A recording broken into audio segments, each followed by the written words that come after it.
বাজার পরিস্থিতি জানাতে চট্টগ্রাম থেকে সরাসরি যোগ দিচ্ছেন সহকর্মী সাইফুল মাহমুদ। সাইফুল, বাজারে নিত্য পণ্যের দামের কি অবস্থা দেখতে পাচ্ছেন, জানাবেন আমাদের। যে মালিহা যেমনটি বলেছেন, আসলে নিত্যপণ্যের বাজার সবসময় ঊর্ধ্বমুখী, কোনোভাবেই নিয়ন্ত্রণ করা যাচ্ছে না।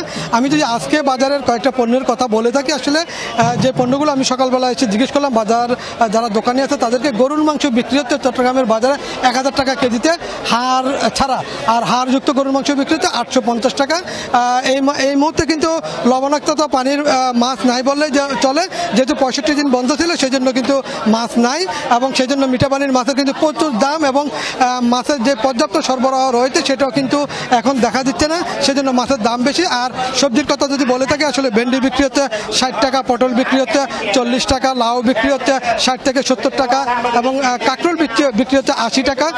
যদি বলি আসলে সব ধরনের সবজির দামই কিন্তু আসলে মোটামুটি ঊর্ধ্বমুখী, এবং সেই সাথে পেঁয়াজ, দেশি পেঁয়াজ বিক্রি হচ্ছে 80 টাকা, ভারতীয় পেঁয়াজ বিক্রি হচ্ছে 82 টাকা, রসুন বিক্রি হচ্ছে 205 টাকা, আদা বিক্রি হচ্ছে 195 টাকা থেকে 200 টাকা, এবং এলাচ মানভেদে এলাচ বিক্রি হচ্ছে 3200 টাকা, 3400 টাকা, 3600 টাকা।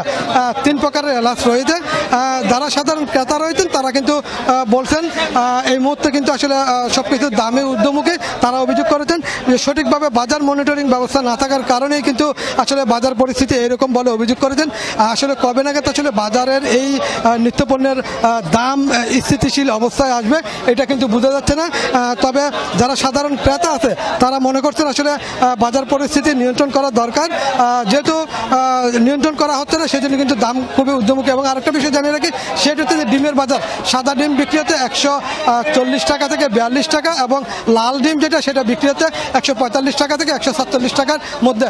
তবে গত সপ্তাহে ডিম বিক্রি হয়েছিল 140 টাকা থেকে 135 টাকা, সপ্তাহের ব্যবধানে 5 থেকে 7 টাকা ডিমের মধ্যে বেড়েছে। এবং শুধু ডিম এবং সবজি সেটা না, এবং চাউলের মধ্যেও কিন্তু 5 থেকে 7 টাকা করে প্রতি কেজিতে বৃদ্ধি পেয়েছে বলে অভিযোগ করেছেন যারা সাধারণ ক্রেতা আছে তারা। তবে কবে নাগাদ আসলে এই বাজার পরিস্থিতি ঠিক হবে বোঝা যাচ্ছে না।